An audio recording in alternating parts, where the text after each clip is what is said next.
Para analisar o atual momento da disputa comercial entre Brasília e Washington, eu converso com Roberto Azevedo, ex-diretor-geral da Organização Mundial do Comércio. Embaixador, muitíssimo obrigado pela participação aqui no CNN Money.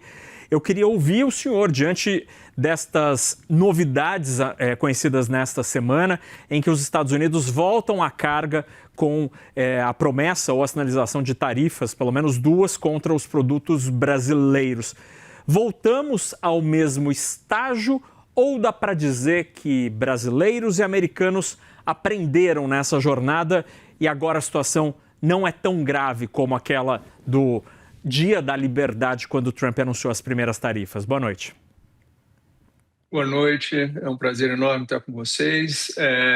Na verdade, Fernando, nós estamos vivendo um roteiro já pré-anunciado, né? Os Estados Unidos têm claramente uma decisão política internamente tomada pelo presidente Trump, pelo partido, de buscar a reindustrialização dos Estados Unidos, e a forma como ele enxerga isso acontecer impondo tarifas para viabilizar esses investimentos dentro do mercado americano. Também quer aumentar a arrecadação fiscal, né, para poder cobrir um pouco os gaps que eles estão incorrendo com programas de incentivo fiscal para crescimento econômico, etc. Então, tem essas duas frentes que eles acham que as tarifas vão resolver.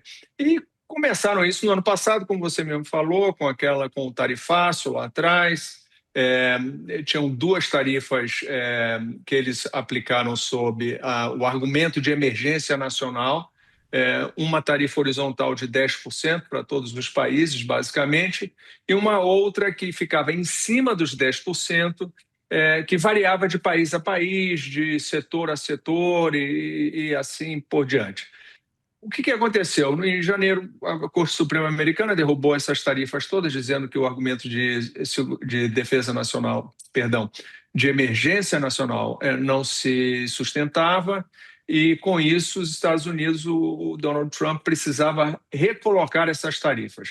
Aquela de 10%, ele conseguiu um arranjo provisório com a alegação de balanço de pagamentos, e a lei permite que ele aplique uma taxa de até 15%, ele aplicou de 10% durante 150 dias para todos os produtos, para todos os países, ele não podia discriminar. Então essa está lá, mas ela expira agora, no dia 24 de julho.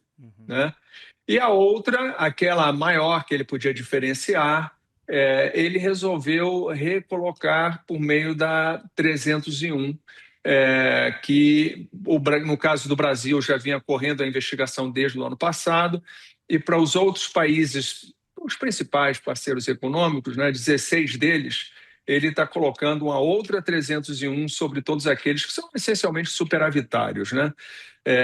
E isso está caminhando, e a ideia dele é voltar àquele status quo, né, o que existia antes. Então, respondendo à sua pergunta, a ideia é voltar ao que era antes, que tinham essas tarifas todas sendo aplicadas. Além de outras que a gente tem também no ar, na área de alumínio, aço, móveis, madeira, que eles alegam que ser segurança nacional. Esses estão lá e não caíram e continuam em vigência.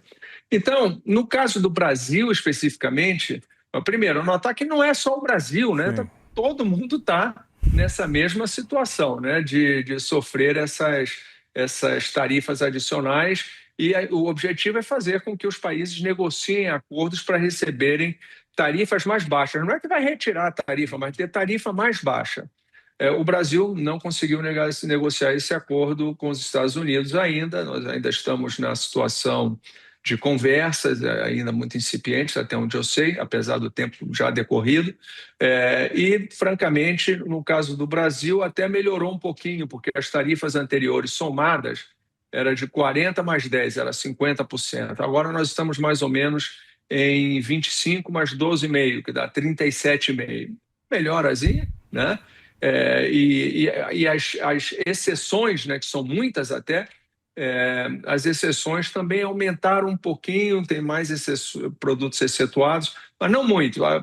O universo tarifário coberto pelas tarifas continua mais ou menos o mesmo, com pequenas exceções.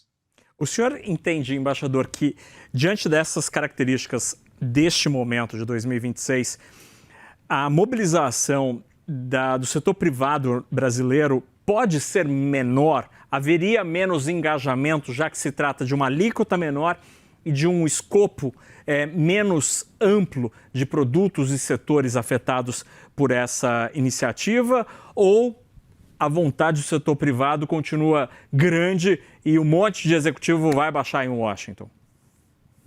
Continua grande, não tem a menor dúvida. Eu acho que o setor privado continua mobilizado, muito mobilizado. Eu, particularmente, até presido o Conselho de Comércio Exterior da Fiesp. Eu sou consultor da Confederação Nacional das Indústrias, da CNI, são órgãos que estão altamente engajados. E a ideia, justamente, é, primeiro, que essas tarifas continuam altas. Tarifas de 37,5% não é uma tarifa baixa, né? Nós estamos falando aí, a tarifa máxima no Brasil hoje é de 35%, né?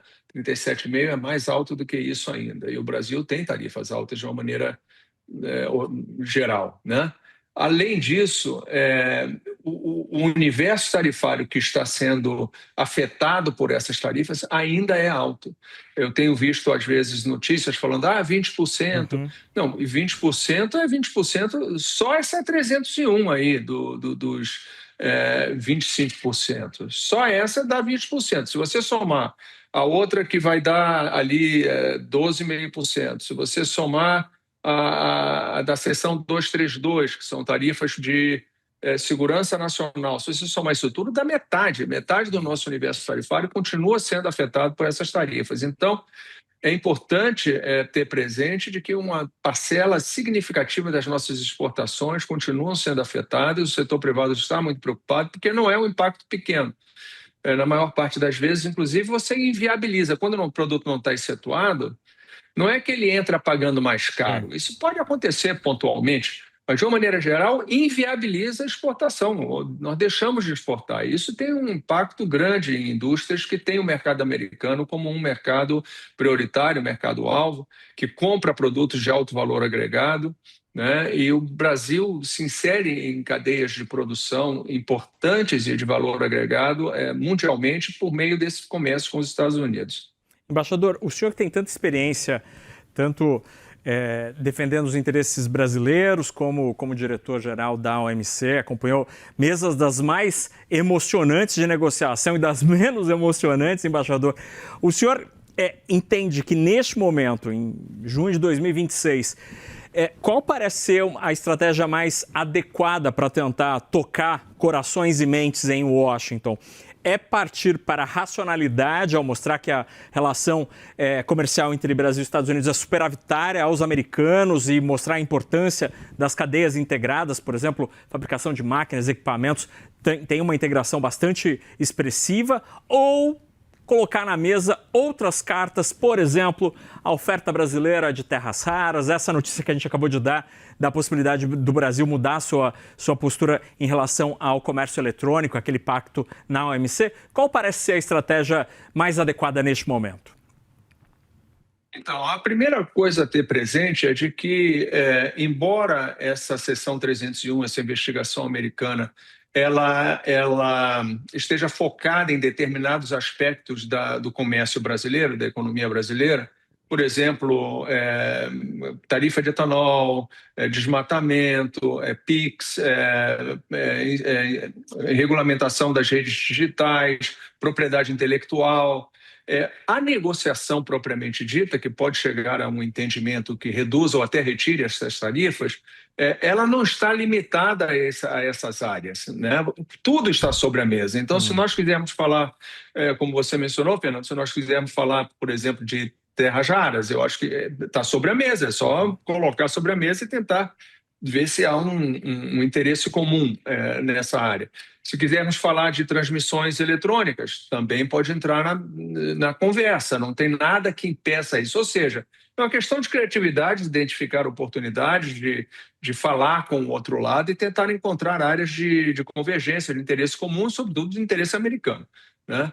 Bom, dito isso, o mais importante nesse momento é ter cabeça fria, né? É ser pragmático, é entender que não é nada disso é contra o Brasil especificamente. Claro que em algumas coisas temos a herança do ano passado, né, daquela questão, as tarifas brasileiras saem de patamar alto, né, de 50%, porque era 40 mais 10, por causa da questão do ex-presidente Bolsonaro, né, que era muito importante naquele momento, então teve aquele contexto político muito negativo. Isso hoje está superado, então se nós pudermos ter uma abordagem mais pragmática, mais objetiva, isso facilitaria muito a conversa. O que nós não devemos é incorrer na tentação de usar tudo isso que está acontecendo com propósitos eleitorais, né? Então, eu vejo aí o pessoal exacerbando muito o impacto e que isso são os Estados Unidos querendo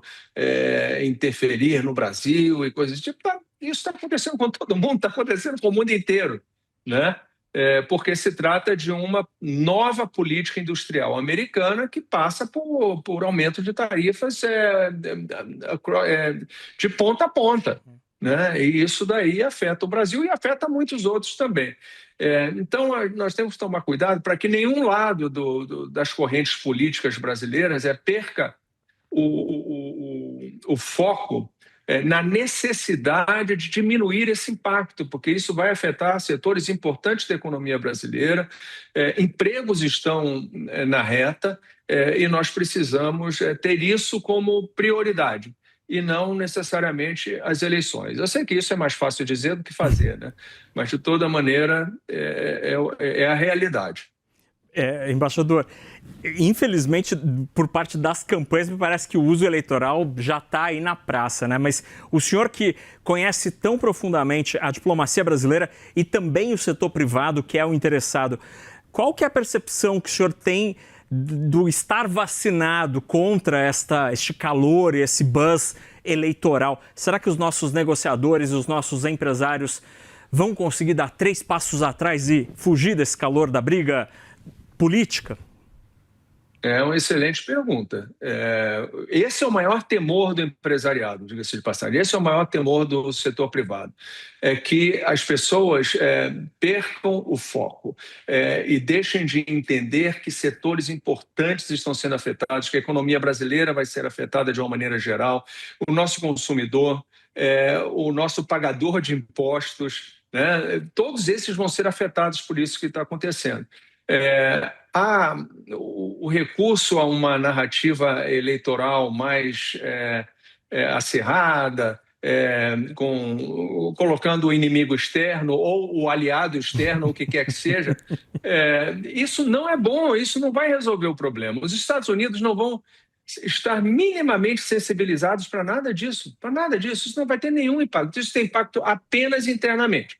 Apenas com o eleitor brasileiro. Nos Estados Unidos, o presidente Trump, o Partido Republicano, os políticos aqui não estão minimamente preocupados com isso, minimamente.